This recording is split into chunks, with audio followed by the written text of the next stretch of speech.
JH धार्मिक कथाओं में आपका हार्दिक स्वागत है। आज हम बात करेंगे कृष्ण वाणी, चिंता मत करो, शांत होकर सुनो। श्रीमद् भगवद गीता के आलोक में जीवन का सत्य मार्ग। चिंता मत करो, शांत होकर सुनो। यह एक साधारण कथन प्रतीत हो सकता है, परंतु इसके भीतर छिपा अर्थ अत्यंत गहन, विस्तृत और जीवनदायिनी है।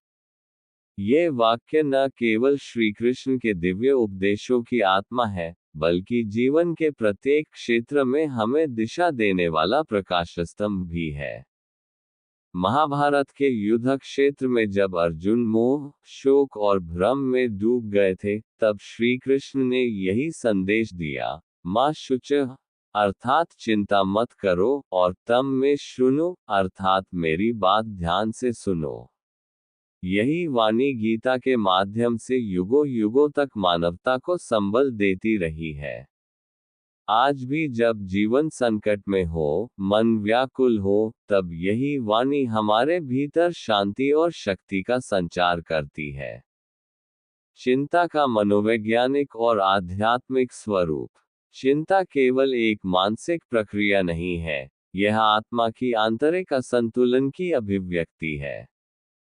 जब व्यक्ति भविष्य के अनिश्चित परिणामों की कल्पना कर भयभीत होता है, तब चिंता जन्म लेती है।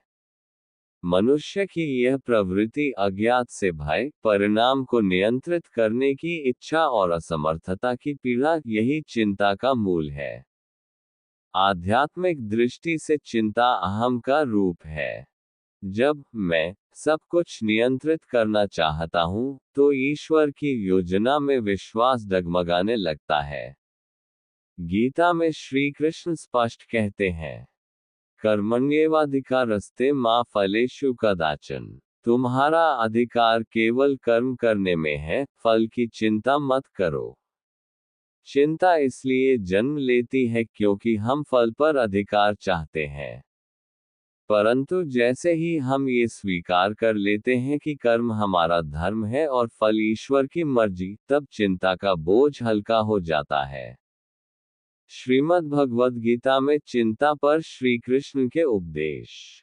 श्रीमद् भगवद गीता का आरंभ ही अर्जुन की चिंता से होता है। जब अर्जुन अपने सगे संबंधियों को युद्ध भूमि में खड़ा देखता है, तब वह मोह और शोक में डूब जाता है। वह अपने धनुष को नीचे रख देता है और कहता है, न योत्स्य इति गोविंदम, हे गोविंद, मैं युद्ध नहीं करूंगा। यह अर्जुन की चिंता और भ्रम की चरम अवस्था थी। श्री कृष्ण उसे केवल शाब्दिक ज्ञान नहीं देते, वे उसके अंतर को झकझोरते हैं। वे उसे आत्मा की अमरता, कर्तव्य का धर्म, योग का विज्ञान और ईश्वर में विश्वास का संदेश देते हैं। श्री कृष्ण कहते हैं, अशोच्यानन्वशोचस्त्वं प्रज्ञादांश्च भाष्य से। तू जिनके लिए शोक करता है, वे शोक के योग्य नहीं है। यहीं से श्री कृष्ण का चिंतामुक्त जीवन का मार्ग आरंभ होता है। वे बार बार अर्जुन को यही स्मरण कराते हैं कि वह आत्मा है, न कि केवल शरीर, और उसे केवल कर्म करते हुए ईश्वर में समर्पण करना चाहिए। शांत होकर सुनो का गहरा संदेश। शांत होकर सुनो, ये केवल सुनने की बात नहीं है। ये चेतना को जागृत करने की प्रक्रिया है। जब मन शांत होता है तभी ज्ञान ग्रहण किया जा सकता है। श्री कृष्ण ने ये गहरा सत्य समझाया कि जब मन चंचल होता है, तब सत्य का अनुभव संभव नहीं होता। गीता का संदेश तब तक प्रभावी नहीं होता जब तक श्रोता अर्जुन की भांति पूरी श्रद्धा से शांत होकर उसे न सुने। श्रवण, मनन और निदिध्यासन, ये तीन चरण केवल शांत मन से ही संभव है। आज के युग में जब बाहरी दुनिया शोर से भरी हुई है, जब सोशल मीडिया, प्रतिस्पर्धा, इच्छाएं और लालसाएं हमें हर क्षण विचलित कर रही हैं, तब श्री कृष्ण की यह बात अत्यंत प्रासंगिक हो जाती है। शांत हो जाओ और सुनो भीतर की आवाज, आत्मा की पुकार।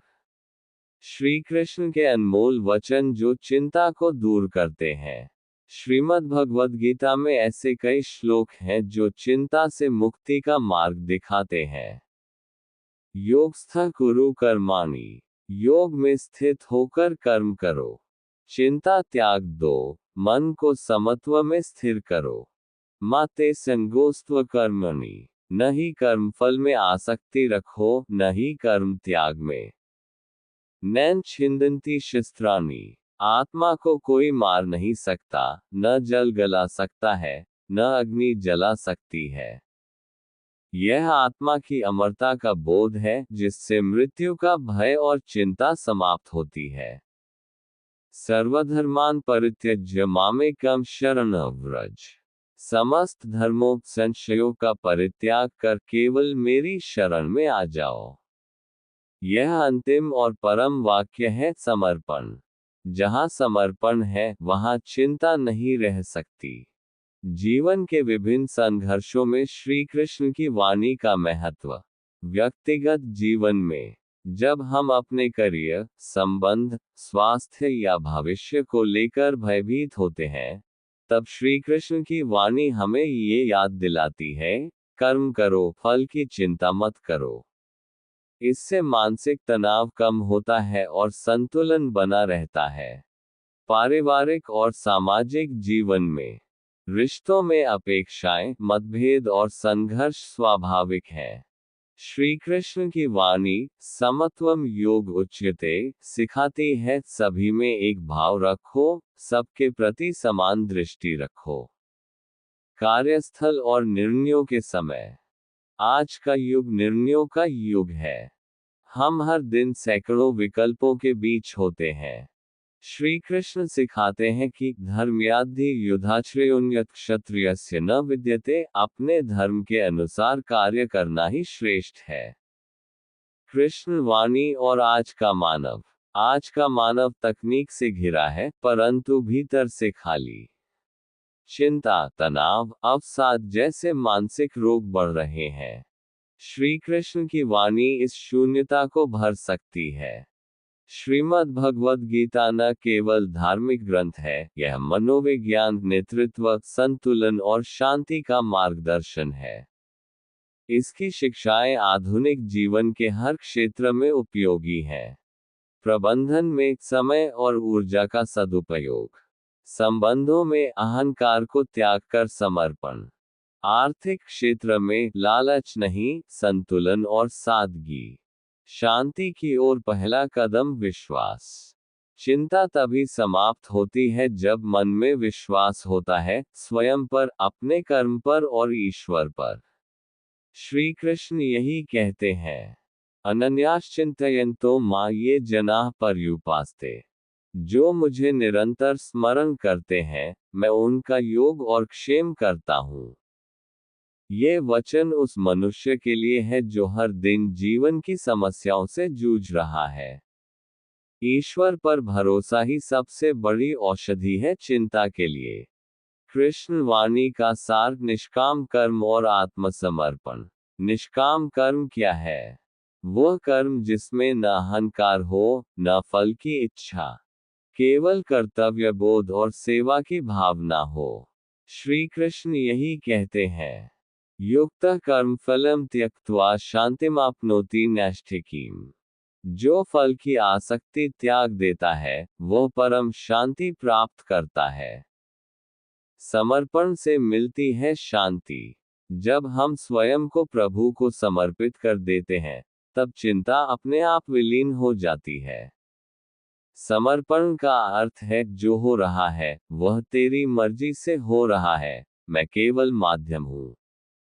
निष्कर्ष, चिंता मत करो, शांत होकर सुनो, ये केवल वाक्य नहीं, ये जीवन जीने की संपूर्ण विधि है। ये श्री कृष्ण का वह अमृत उपदेश है जो हमें बताता है कि चिंता समाधान नहीं है, ये भ्रम है। शांति केवल बाहर नहीं, भीतर की स्थिति है। ईश्वर में विश्वास, निष्काम कर्म और समर्पण ही जीवन की सच्ची कुंजी है। श्रीमद् भगवद गीता हमें ये सिखाती है कि हर परिस्थिति में स्थिर रहो, मन शांत रखो, और प्रभु की वाणी को सुनो। तब न केवल चिंता समाप्त होती है, बल्कि जीवन एक उत्सव बन जाता है। वीडियो अच्छी लगे तो लाइक शेयर सब्सक्राइब जरूर करें। जय श्री कृष्णा।